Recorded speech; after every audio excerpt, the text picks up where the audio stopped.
Hello, hello, hello, and welcome back to the CoCo Blend Podcast. I am your host, Jamie Newton Knight, and I am blessed to have yet another amazing guest with me today, Dr. Samantha. Clap it up. How are you, Dr. Samantha? How are you today?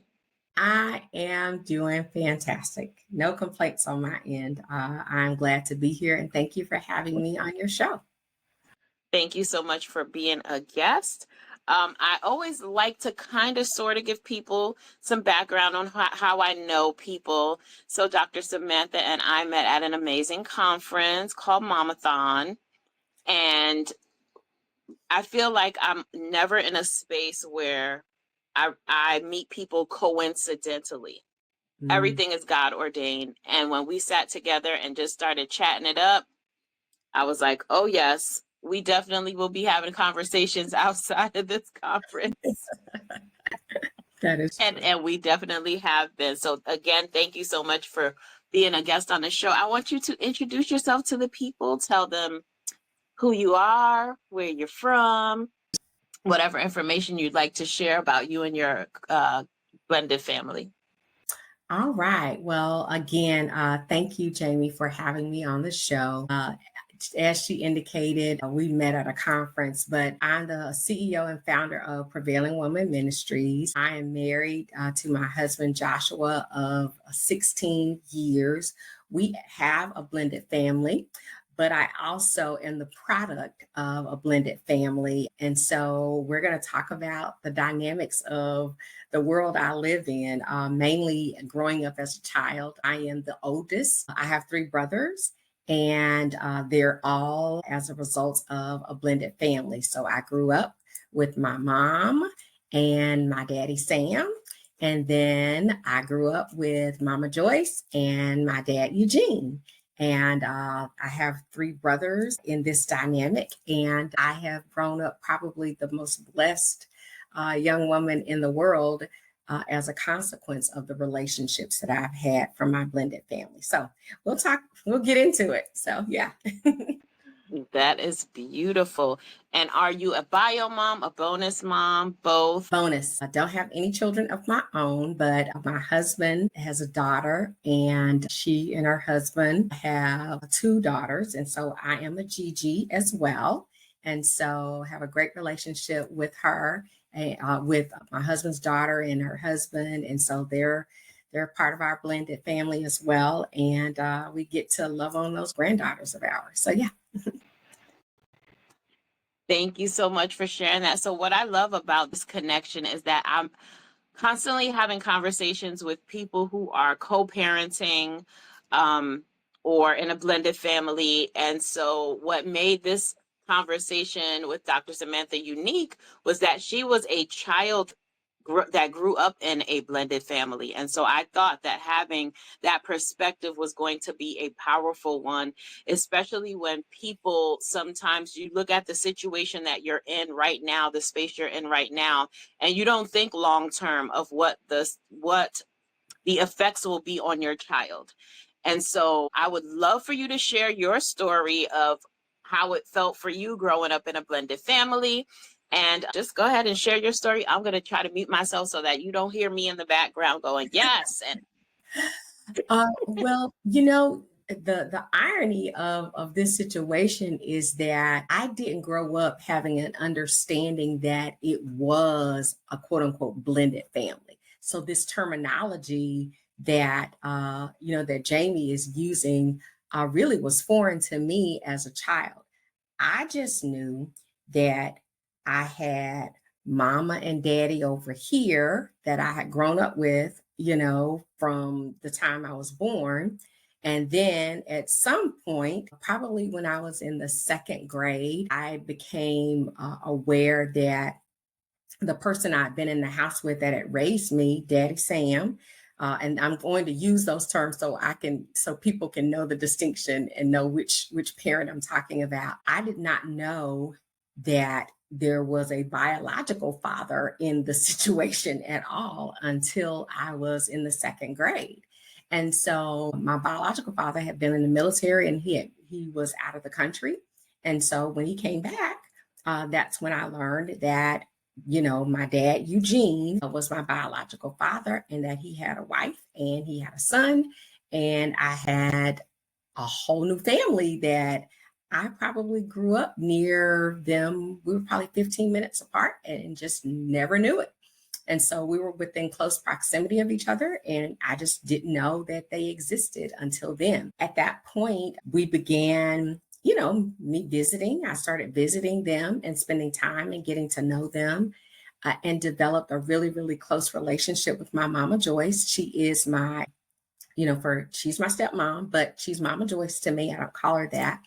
But, and so over time, all of them, we just started doing life together somewhere along the lines, which is strange, and which is what makes my story of a blended family very different from most, because I didn't grow up having this baby mama drama that people hear about today. I didn't grow up seeing friction or animosity or any of those kinds of issues with either of my parents. My dads were just cool. My moms were just cool. They did life in a small community together, where I'm sure people, often looked at them very differently because they couldn't understand how they could even have a decent relationship, let alone a friendship, as a result of recognizing that I existed and I came as a result of the dynamics, of my dad being with somebody else and here my mom. And so none of them were married when I was born, but at the same time, they got married shortly thereafter. And so we just did life together. And so my life has been deeply enriched as a result of the family I acquired, not by my own choosing. And so one of the things that made it great, even in reflecting on having a conversation about it, with you, is both my mom and my mama Joyce they are friends, people. Let me just be real clear. And they both told me that there was no need, to have any animosity towards each other, because it wasn't my fault. I did nothing wrong. And so there was an intentional effort to ensure that they had a good relationship with each other to this day. And so I love them dearly. They stand in the gap. If one mom can't make it, the other one says, well, you go. And it has been like that all of my life. They've shown up at events, graduation, school plays, you name it. My moms were there, and do church together, fellowship together. It has been all of that. It's kind of surreal, but that is the life that I have been fortunate to have. How blessed are you? And were you as a child, right? To be able to have all that love and like, I always think about the people who don't want their children to like the new person, right? So they go through life with this, you're already mad at the dad because your relationship didn't work out. But then you meet he moves on, he has a new girlfriend, and you don't want your child to have a relationship with that person. That happens a lot. Mm-hmm. And so I think about how much more love children can have when they're able to love everybody that's in the situation. So I feel like you were extremely blessed to be able to not just have all those people there to support you and love on you, but to feel as a child that you didn't have to suppress or pretend like, oh, I don't like mommy's, new boyfriend or husband, or I didn't like dad's new girlfriend. Like, you were able to just love freely. That is true. That is really true. I have absolutely no memory of anyone trying to compel me, particularly like my mom, trying to compel me to feel any other way towards my mama Joyce. Never a time in my entire life where I needed to worry about, well, if I go visit them and they do this with me, and just because we can do this with them and I can't do it over here, I just didn't have experiences where it was ever a debate about my affections or how I needed to feel or any negative talk. Like there was none of that. And I say that because I know today that what I witness with other people who don't have or experience what I had growing up, I know that mothers can really speak a lot of negativity into their child's ear about their father or about their father's wife or girlfriend or whomever they may be.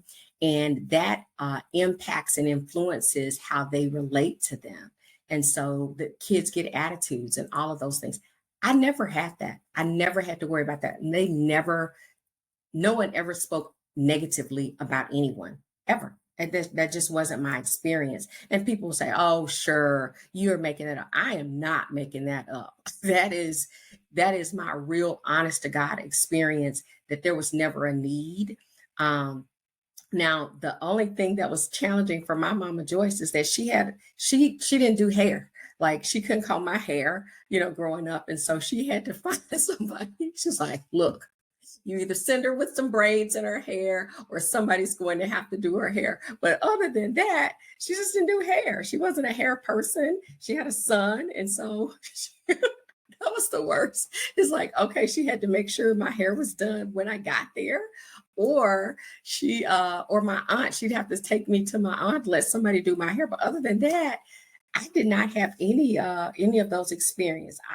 I was extremely blessed in the sense that, take every year getting ready for school. Then you got this family who would take you shopping, to get school clothes at the beginning of the year. So I never lacked. I mean, I didn't lack anything. I just didn't. And to this day, the age that I am, I can depend on both of them.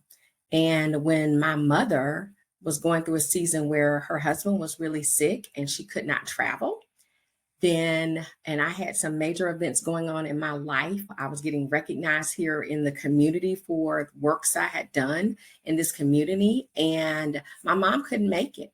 And so my mom was adamant that somebody be here. And so she was like, your mama Joyce has to come. At least one of your moms has to be there for you. And that has happened multiple times where, they fill in the gap. And so that I'm not lacking support, at seasons in my life when I have needed it or wanted it, from my parents. And so it's been an amazing journey. I mean, I had no idea, that this is how life would be. But it also comes with challenges when you acquire all these people that love you. My youngest brother, I have 3 brothers, like I said, and my youngest brother is a 10-year age gap with us. And so he told me, he said, you know what? When you come home, you have a different kind of problem. He says, you know how some people come home, and because we live in Georgia and I was raised in Mississippi, that's where all of the majority of my immediate family are located. And he said, when you all come home, everybody wants to see you. You all aren't like those people that come home and people are like, okay, here comes so-and-so. He's like, everybody wants to see you all. So that creates a dynamic because it's only one of me. And then you got this parent, that parent, this family, that family. You got all of these people and you're just pulled in a lot of different directions. And as a child, you land where you land because you don't control how you get to your place. But as an adult, my husband and I, and it took some adjusting for him because he's like, why can't you just go one place and everybody show up? I said, yeah, it doesn't work like that. I said, because that's just not how life is for us. I said, because all of these people, are in different places now. And so I have to adjust life to accommodate them because they want to see me. And I'm not always able to make everybody happy as I've gotten older. Right.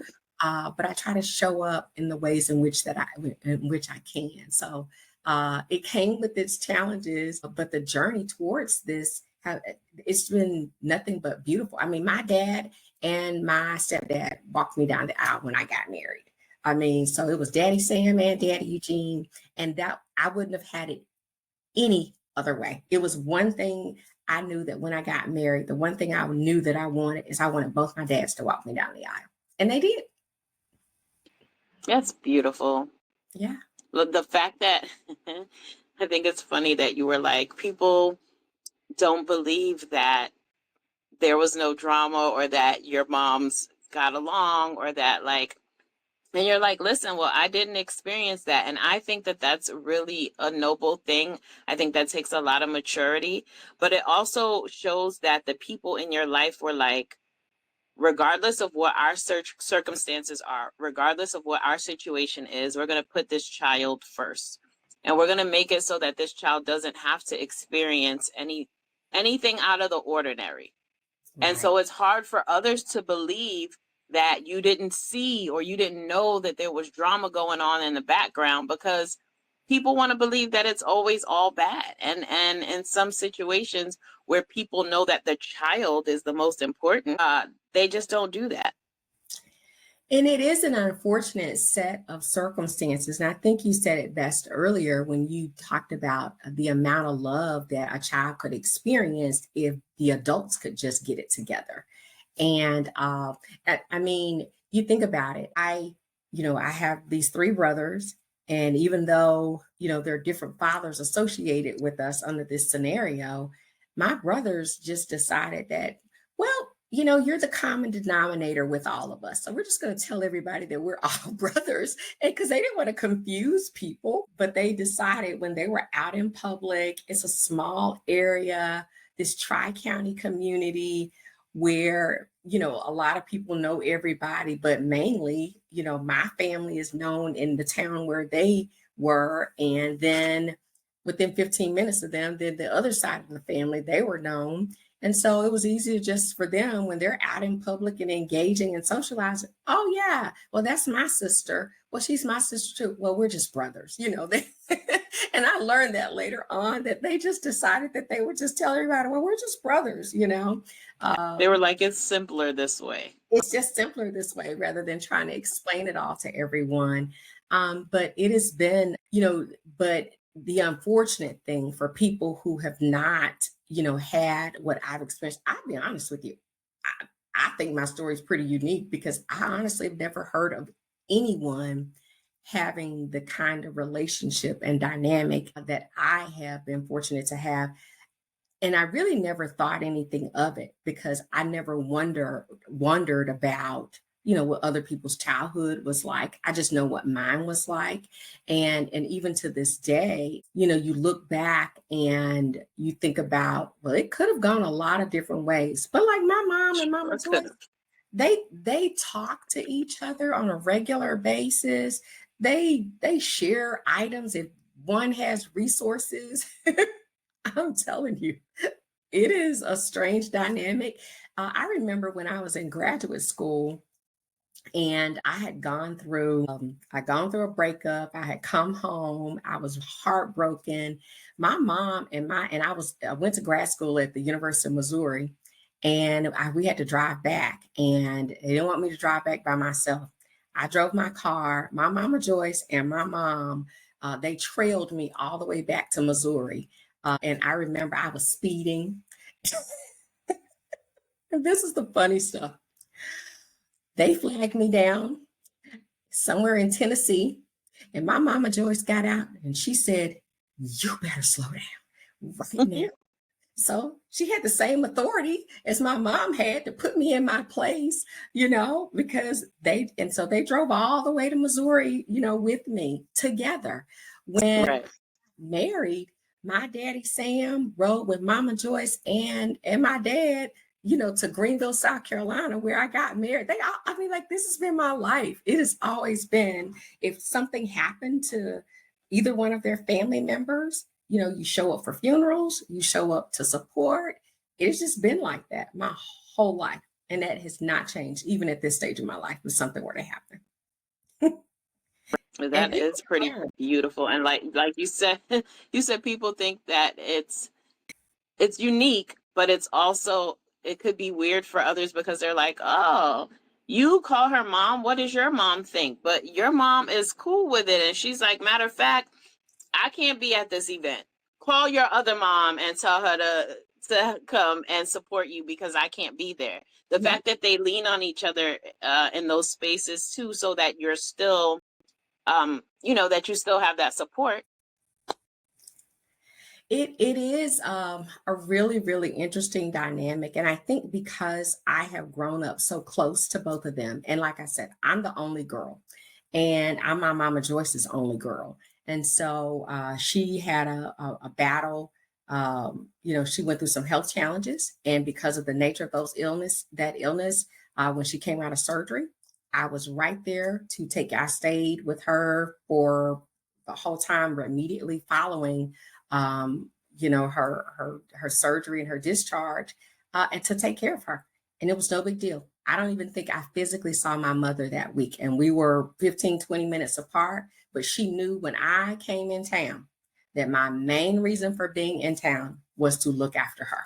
And there was Right. no issue about that whatsoever. So if anybody wanted to see me, they had to show up there. And because we were still coming out of a COVID season, I put my foot down. I would not let people see her if I didn't think it was in her best interest or else. I didn't care who they were. I know that's Oh yeah. I was like, I'm going to go back to Georgia. I said, I don't care who's mad. I am here. And the bottom line is, you're not going to have all these visitors. Well, I right. just give her a hug. Well, you can. This ain't the time for that. It's not the time for it. So I took authority pretty much like she would have done for me if she was taking care of me and here visiting me and I was sick. She would put her foot down. And so I just put my foot down with everybody who wanted to see her, because I'm like, that's my mama Joyce. And That's right. she has gone through a major ordeal and she does not need to see all of you all. And so Y'all can wait. wait. Call her on the phone. Call her on the phone, all of that. But the lesson, for me, and for people who, wish or who would listen, to my story and say, wow, that is a remarkable thing. That is pretty, almost unbelievable. That's just not how it is with this, this current generation of moms and dads and kids. And it is still very possible for people to have that, but it would require some pivoting on the part of the adults, particularly if you have younger children. And to me, it's about pride. When you operate any other way, it's about pride, and it is about control. And sometimes it's just downright petty. And I'm just going to call it what it is, petty. And the other word I would say is insecurity, because I think all of those pieces play a significant role in any individual's capacity to get past the personal differences and not be able to focus on the well-being and the health of a child. And so I think that my parents, they just didn't have the bandwidth for it at the point in which, it was just so unnecessary, because it was enough that, okay, everybody's making a life adjustment. They're adjusting to having a little girl in their life that they didn't have up until now. And my daddy, Sam, was adjusting. Well, he knew all along that I wasn't his biological child, but he raised me as his own, and I'm named after him. So all of this everything was, clear. Like nobody went into anything with any deception, right? And right. So, having said all of that, is people making up in their minds that, why do you want to penalize somebody? Like, why would you put a child through any degree of suffering that's unnecessary for them? Like, let them be happy, let them have joy, let them experience, the situation is difficult enough. But when you decide that it requires a degree of humility and say, okay, I'm going to put my own personal feelings aside, because what does this child need? And that is one of the main things that I know that my family was able to do to ensure that life was good for me. Christmas was fantastic. Birthdays, fantastic. And that's just the material side of it.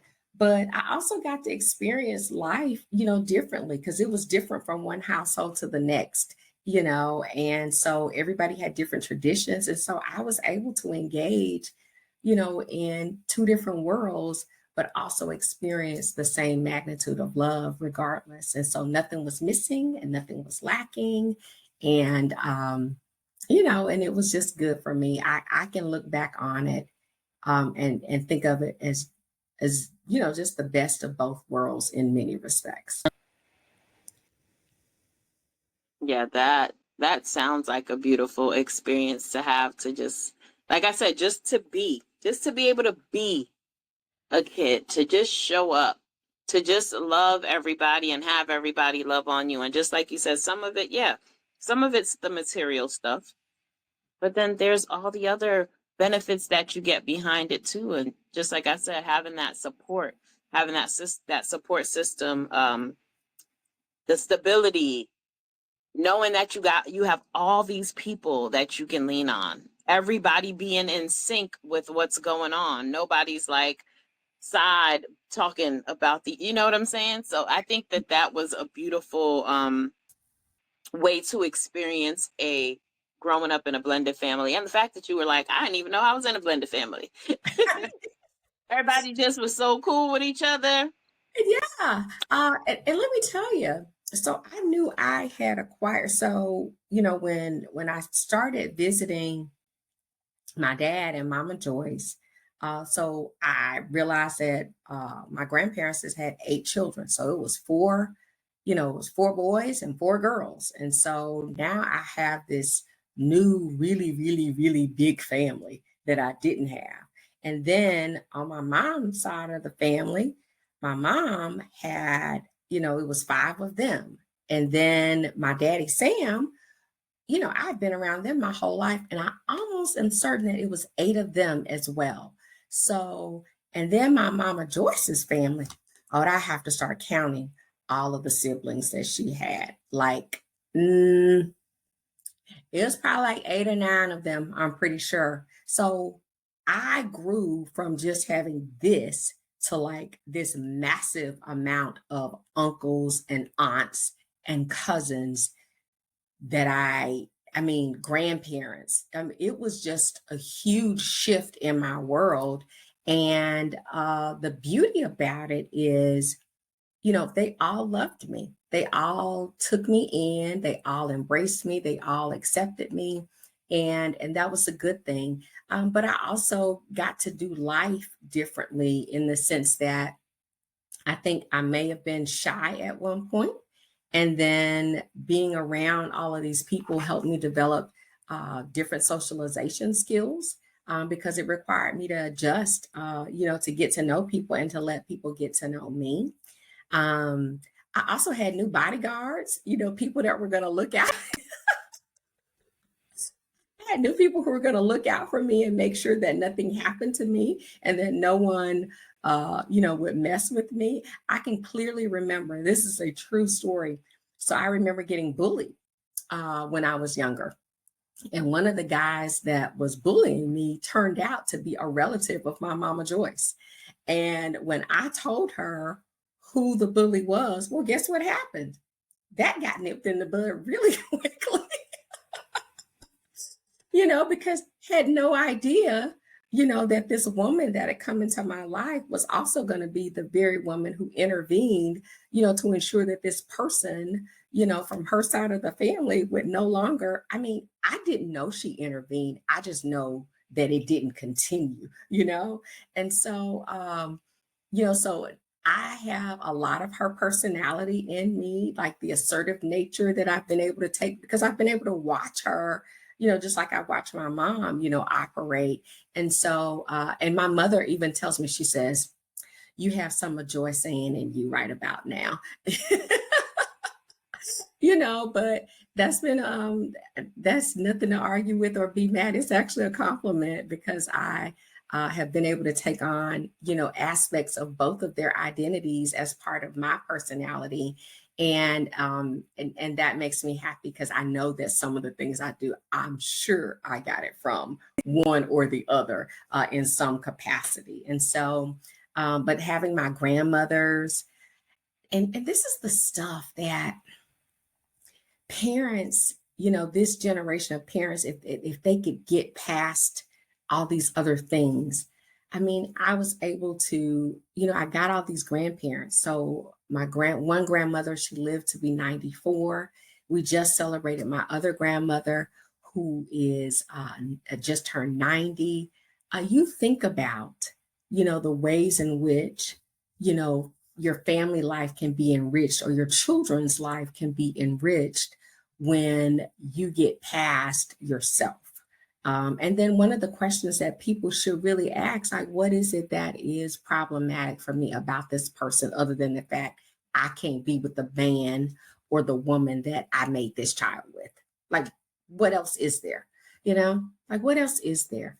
And how can you get past, your personal feelings about this person? Now, there are some things, like if there was safety concerns or things like that, then for sure, that's real easy. That's a no-brainer. But if it's none of that and it's just personal differences and personalities, you don't like that they drive, a nice car, you don't like that, whatever your reason is, all the petty things that you can come up with, then you still should be asking yourself, why would I not want my child to connect with the very person that's a part of one of their parents' lives? Just why?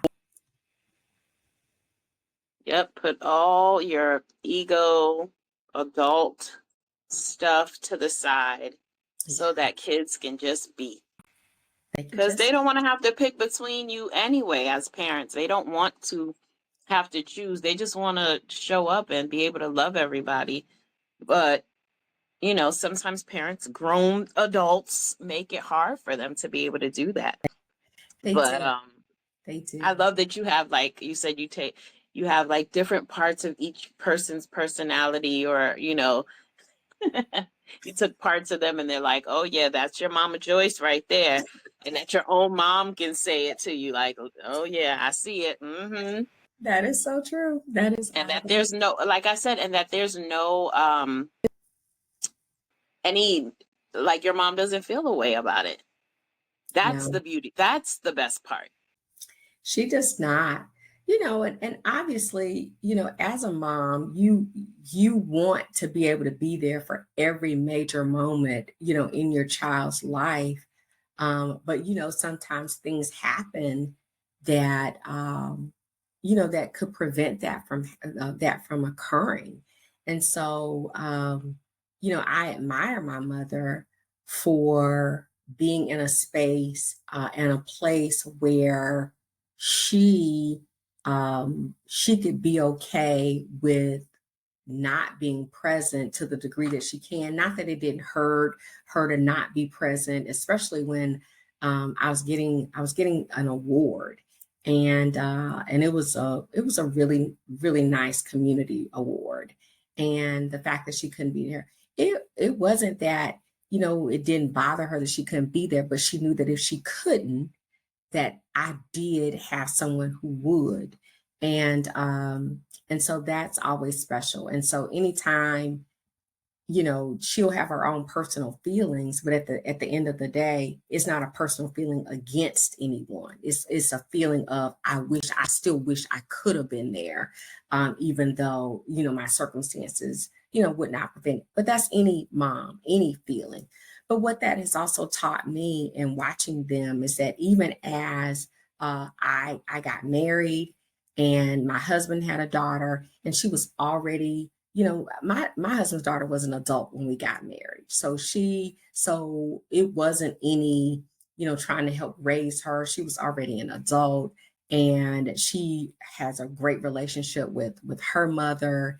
And then by the time, she and her husband had children, we had to decide, how we're going to navigate life. And so, but I always kept thinking about, how was I treated? How did Mama Joyce, take me in?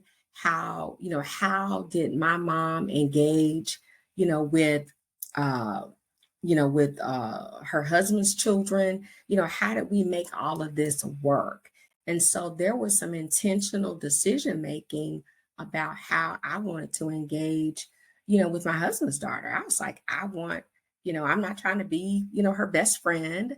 And I'm not trying to be her mom like that, because we're at a different stage in life. I just wanted us to have a really, really good relationship.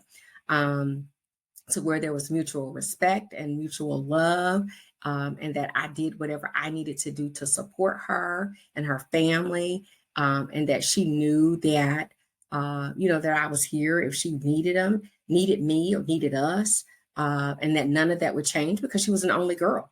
And so, as a consequence, she and my husband, they're very close. And so then she had girls, and so we got these grandbabies now, and so I think about how we do life right now with those grandchildren. They have all of their grandparents still alive. And then I'm a bonus grandparent in the situation. And they call me Gigi. And so when and this will trip you out, Christmas time, all of us are together, everybody, my husband's, ex-wife, all the grandparents that are there, we show up, we have pictures together, we all land in the same place, loving on these girls that have connected all of us together. And we've done dinner, we do the holidays. I mean, that's where we spent Christmas. Was it Christmas? Yeah, all together at one of the grandparents' house with all the grandparents there that wanted to be there, and loving on those girls, watching them open their presents. And all I can think about is I had this, and we didn't create drama. We loved. And those girls will only know this life growing up. They will only know that growing up, as, that their grandparents were present, and that their life was good because everybody did their part, not to create friction, but to create joy for them. Yes. Oh my goodness. I was literally just about to ask you, how has the experience that you had being in a blended family, especially in the way that you experienced it, how did that show up now? And you kind of literally summed it up right there. Like the fact that you all can be in the same space and spend Christmas together with all the grandbabies. Like, I think that that is so amazing. And that's a beautiful way to continue to show, number one, that it can happen, that it's possible, but to show these children that they have so much love and that they can be loved unconditionally by everybody. And we're all here. And yeah, I'm sure the kids love it. Oh, they do. That's what it's about. They do love it. They are very privileged in so many respects to have that life. Everybody else is in one location. We live the farthest away. Yeah, we live the farthest away. We're about 2.5 hours from the girls, and but we get them when we can. Like they'll be here, probably sometime, when they have a break, and we get to spend our time and do what we do with them. But they get that from all of them. And so, yeah, they will only know a life at this point where we did life together. We celebrated them, we showed up for them, and everybody was there for them, all because, we were able to make some intentional choices about how we were going to do family and how to do family life. And That's right. online. So, yeah. That's right. Being intentional, very important to be intentional about how you show up for and with these children. Another thing that you said that I thought was kind of like, not to say powerful or interesting, but like you were talking about your mom and how your mom also wanted to be at these events, and she didn't. And yes, she had her moments where she was sad that she couldn't be there, but not to say, I want to be there instead of your mama Joyce. It was like, I want to be there too. Right. Right? Right. Like, I want to be there too to support my child. I can't. So not being able to means I can send someone in my space and my place, and Yeah. know that my child is going to be taken care of. And like I said, every time I think of that and I can visualize that, I think that it's beautiful that you were able to experience such love and have women who were showing you that, like, we can do this. We're not fighting. No, not fighting. And We're not fighting. we are Mm-mm. not fighting. We are not fighting. And let me tell you, I can remember other people probably had more issues observing the relationship than they did That's actually. usually how it is. And I'm sure your mom and Mama Joyce and your dad and your bonus dad, I'm sure they all heard the commentary from the crowd. I'm pretty sure, because people never hesitate to share their opinions. They Like, shared. oh, girl, what you do? Or how can you let that woman come into your house, and how you send your I'm sure your mom and Yeah, Mama Joyce have heard it all. But the they fact that they blocked out the noise and was like, it ain't about us. We doing this for her. right. Absolutely. Probably the best is going to church together and sitting on the same pew. That Got part. the people talking. What's going on over there? You know, and I'll come and, sit right in between, sit right in between them, because it was just no big deal in our world. Exactly.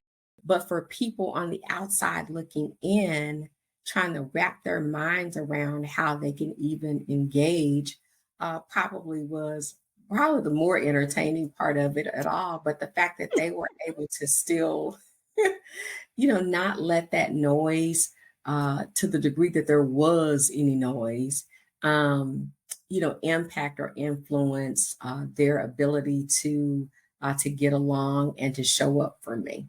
And all I can tell you is that it did not matter. They would adjust their worlds. They showed up at school plays, at my graduation, at this event, at this, that, and the third, book signings, everything that I have done that was of significance. They've been able to be there together, or one of them, would be there in place of the other. And it's just been a good thing, for my life. And it's a story I get to tell to people, and they're just like, whoa, hold up. What did you just say? I'm like, yeah, So my friends, they know all of my parents, all of them. Like, they know all of them. And so they've all been able to engage in my world and my relationships with the people that I've developed relationships with. They know them all, and that's really great. That over my lifetime, that they've been able to be connected to those people who have been connected to me, and that they've played such a pivotal role and significant role in my life, and even in the ministry that God has blessed me to have. That people know them and they know who they are in my life and what everyone means to me. And so I wish and hope that for absolutely, every person, and that parents would really, really pause and think about, what do you want your legacy to be in the life of the child you brought into this world? And what type of messaging do you want them to carry forth when they reach, the age that I am, when they look back on their childhood? And do you want to have played a role in tainting how their childhood looks, as opposed to being a source of joy in terms of how their childhood looks? And those would be the things that adults should be asking themselves at this phase. If they're playing any part in shaping what a child's life and their happiness and their joy looks like, they should be questioning long-term damage. Like, what are you doing? Are you harming? Are you creating harm where there'll be long-term hurt or resentment? Or are you doing something to help harness some happiness in their life, so that the benefits later on is that they'll be reflecting on how good it was, as opposed to, whew, it was rough. I was glad I grew up, because a child could say that because they know what they've heard and they know what they have seen. And so I'm fortunate that I don't have to look back with any of that, with any animosity. But today, that would be the messaging that I would say to people today, is thinking about, what kind of legacy, what kind of imprint do you want to have on your child's life as it relates to this blended family dynamic that you helped to create? I was just going to ask you, what was the one tip you wanted to leave the people? But it sounds like your tip is for them to think about what imprint they want to leave on their children. You can correct me if I'm wrong. If there was another tip you wanted to give, feel free to give another tip. No, that is what I'm thinking about. And I really haven't had a lot of time, to to know that that's what the tip would be. But as I reflect on, my childhood, and I reflect on the relationship dynamics that have existed with my parents, I that is a legacy that I will forever be able to have. And it's all because they made choices to preserve that. They didn't know that when they decided, whether intentionally or unintentionally, that they were just going to do life for the good and for the betterment of me, and everyone that was connected to the situation. Like, I don't know that they even out loud said, okay, all right, so my mom and and Daddy Sam's like, okay, we're just gonna make this work here. But I'm sure they had adult conversations because I had to go visit, these other people, right? And or it's like, okay, well, here she comes. Like, what are we gonna do about, like, whether intentional or unintentional, however it played out. But I do know that the fact that I can look back over my life and know that the imprint that they had on my life is a legacy that they created in me, and that it is because they made an imprint on my life in terms of how they chose to bring me up in the world and bring me up into the family dynamics that were created, that is something that I can treasure and that I can always articulate to other people. Because I like, even tonight coming in, I had dinner with a group of my student leaders, and I was like, well, look, guys, I gotta go because I'm getting ready to do, this show. And I started telling them, and they were all just losing it. Like, what? Like, that is unreal. And so even with a group of college students, trying to relay that was my experience, they're like, so your mom and your bonus mom are like friends? Huh. That's a lot to wrap your mind around. But it is such a rich legacy that I get to have, that I didn't even think that would be a rich legacy to have, because I didn't know and I didn't understand it. I just know it was what it was. And it has always been like that. And it's even better now because I'm grown. Right. But the fact that, I could pick up the phone.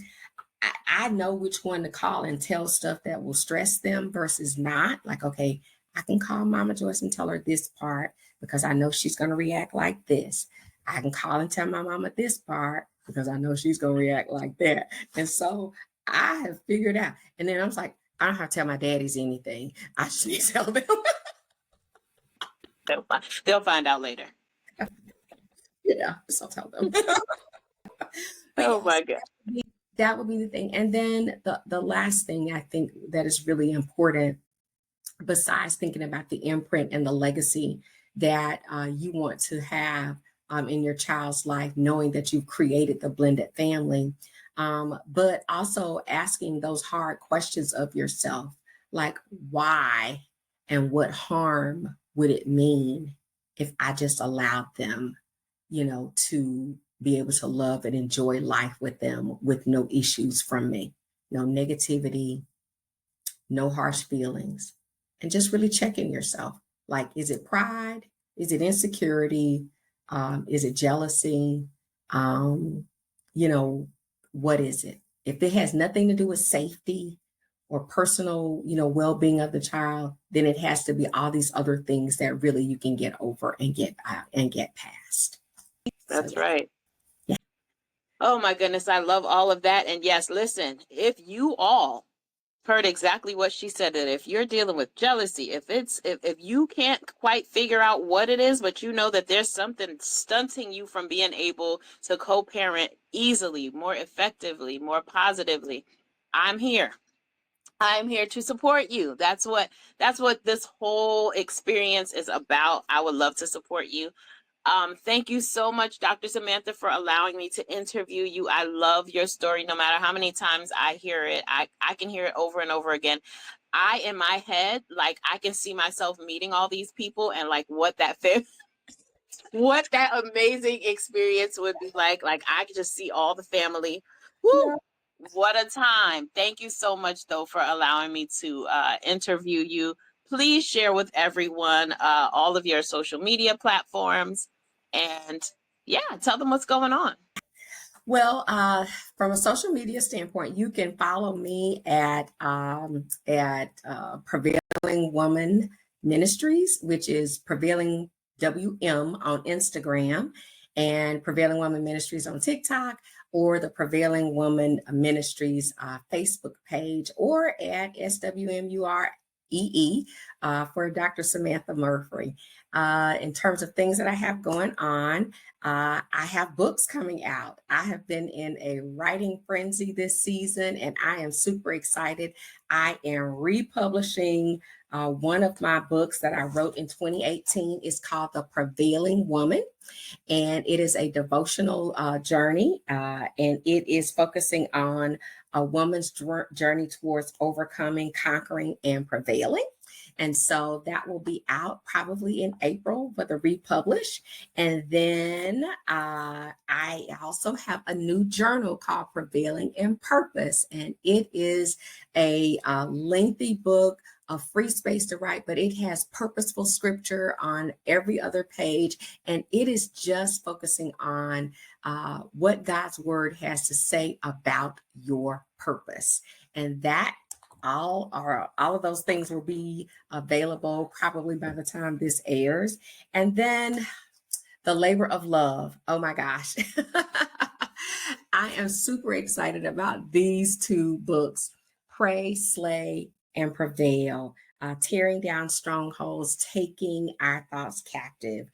Pray, Slay, Prevail it comes out of a conference ministry idea that the Lord gave me about 3 years ago. And having said that, this book is about spiritual warfare. It is a devotional journey, a 40-day devotional journey of you looking at how to pray God's word, slay with God's word, and prevail because of God's word. And then it has a companion reflection journal that aligns perfectly with the 40-day devotional journey that you will embark upon. And so I hope that you will look for those. They will be on Amazon for your ordering, or you can probably directly order them from me once they become released. But you can catch me at Samantha at prevailingwoman.org to reach out to me about these publications. And I look forward to being able to share them with the rest of the world.